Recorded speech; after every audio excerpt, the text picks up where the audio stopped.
This video is part of the Artsy Second Sunday, an art video collaboration organized by Martha from I Love to Paint, AyalaArt. Check out the details in the description and visit the other talented artists in this group. You might discover some new favorites. Hi, my name is Laura with Mural Dreams, and today I'll be repainting my garage door. I'm gonna start by sketching on the design first. Warning: this video contains footage of a quite possibly reckless person insisting on working outside on the hottest, sunniest day of the year. Don't do that.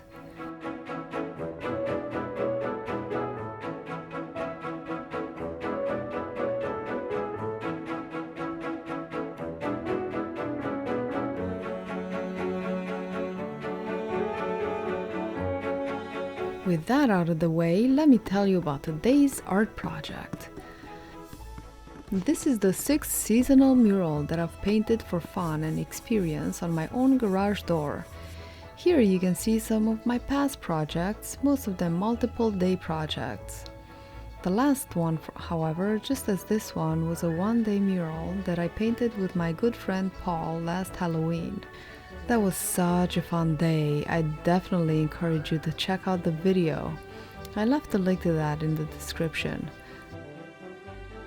Painting a mural in the heat and in the sun can be quite challenging. I had to take a little break for the shade to come, so now I should be much more comfortable. But since that was painted mostly with fluorescent paints, it faded pretty fast, which is a good thing to know for the future. Seasonal murals are a good way to experiment with different mediums, paints, and techniques.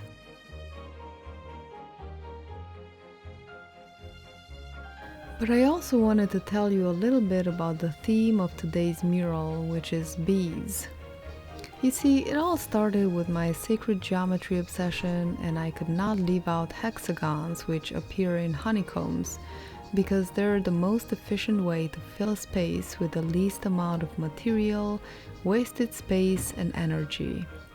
So a few months ago I started a hexagon canvas mixed media painting series, which I wanted to continue with a few more canvases, as one of my friends requested one with amber instead of the citrine and aventurine like my first ones. So as I was planning and sketching out my designs, I really became obsessed with a big bee bud, and as I started thinking about it and its further implications, I decided that I must immediately have it enlarged on my garage door, which was already overdue for a makeover, but I was still undecided on the subject. And so I immediately gathered my supplies, and the very next day I was out risking my life for the glamour and catharsis of self-expression.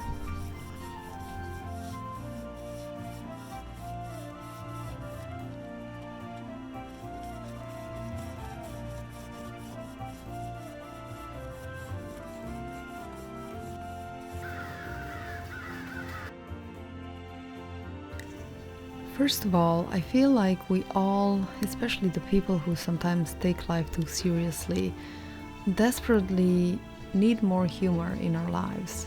I mean, it's a butt, a big bee butt. I like big butts and I cannot lie, those other brothers can't deny. But what is the real meaning behind this artwork, you might inquire? The real meaning behind this is literal as much as metaphorical, and can be found while contemplating upon the big humors behind. That perhaps suggests a demeanor or a mood of turning one's back to the world. Why would someone do that, you may ask? Well, based on my own experience, Which is a small experience. I have been so much happier since I started putting my phone on Do Not Disturb lately. A lot. Because you see, all of this looking out into the big world, having access to everyone's business and everybody having access to your business, can be a lot of crippling when you have your own business. Sure, it's good to be inspired by others and learn, but being accessible all the time to social notifications and everyone can be very exhausting, especially today when it's so darn easy to be seen. It's an art form in itself to keep yourself from being seen all the time. It reminds me of some quotes about being inaccessible by Carlos Castaneda from his very good book, The Journey to Ixtlan. You must take yourself away. You must retrieve yourself. To be inaccessible means that you touch the world around you sparingly. This small book is so worth reading. I highly recommend it.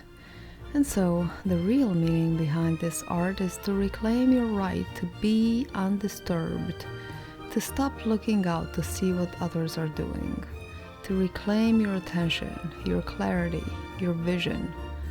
Additionally, the big sacks of pollen signify, yes, the work, the grind, but not in the way that humans understand this. The grind has acquired a tainted meaning, an efforting, a sort of forcing something to be done with clenched teeth and probably butt cheeks. Just like driving over a pothole in PA. And that's what many people think of when they talk about bees. Busy as a bee. Well, here's another stereotype that I'm here to bust. Bees aren't grinding or hustling or working hard like we humans like to think. They just go along with their lives, doing what they were born to do, effortlessly, leisurely, and probably much more happily than we do. Also, not all bees are social creatures.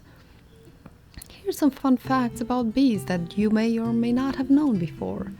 Did you know that less than 8% of all bees are considered to be social and live with other individuals of their species? Most bees are solitary and do not live in hives. Also, solitary bees are non-aggressive. Makes you think, doesn't it? Also, less than 4% of bees actually make honey. The honeybee is not representative of the diversity of bee species as a whole. Therefore, the remaining 19,000 plus species make no honey at all. Drones, the male honeybees, live only for mating with a queen. If there is a shortage of food in the hive, the workers kick their lazy gigolo asses out. The queen was known as the king until the late 1660s, when the Dutch scientist Jan Swammerdam dissected the hive's big bee and discovered ovaries. Australian researchers discovered that honeybees can distinguish human faces. On the April 1984 Challenger flight, 3,300 bees housed in a special but confining box adapted perfectly to zero gravity and built a nearly normal comb. But they didn't go to the toilet. Since bees excrete outside the hive, they held it in for 7 days. A NASA spokesperson said the space hive was just as clean as a pin. Pollinators, including solitary bees, are responsible for a third of the food we eat. Did you know that in some parts of China, pollination is already being undertaken by hand, using paintbrushes, because there are no bees left to do it naturally?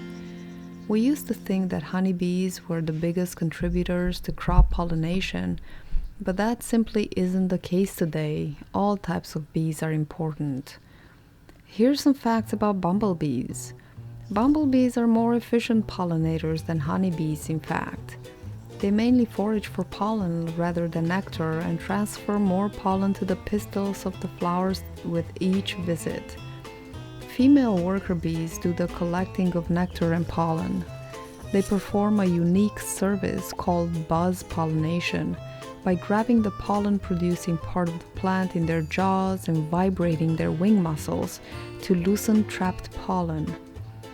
Bumblebees' wings beat more than 130 times per second. If you can get one to hold still long enough, you'll notice the pollen basket or corbicula on its rear legs, where it stashes a load of pollen to carry back to the nest. Bumblebees have to work harder than ever to find food and shelter due to habitat loss and the overuse of pesticides. so please don't spray your lawn with poisons. For a quick info bite on the most common bee types in the US, check out the Yellow Stripy Things guide. It's pretty accurate and humorous.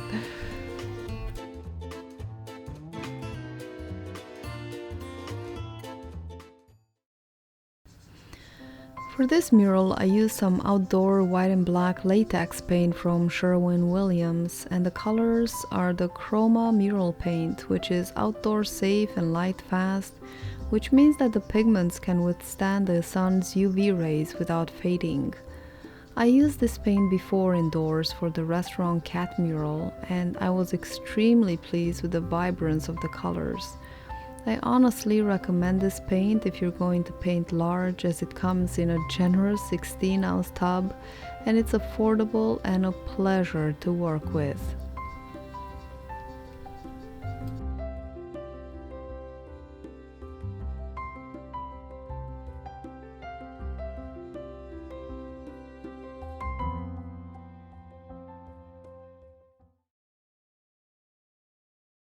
For a one day's work, I'm quite pleased with how this came out. It could be an eye-catching standalone piece, but I could keep adding details to the bee and add a more interesting background to make it even more three-dimensional and more realistic looking. So I have this feeling like this mural is going to be a work in progress for a while. But a one-day mural is still a great option for some of my clients who want an affordable way to really spice up their space and don't want to spend too much on an original piece of art.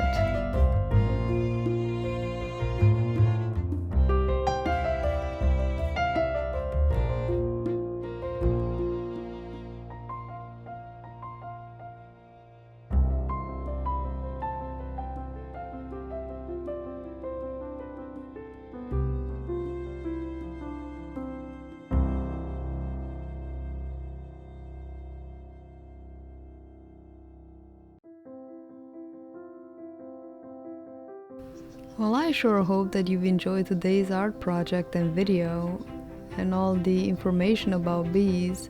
And if you have, this is a very friendly reminder to like it if you did.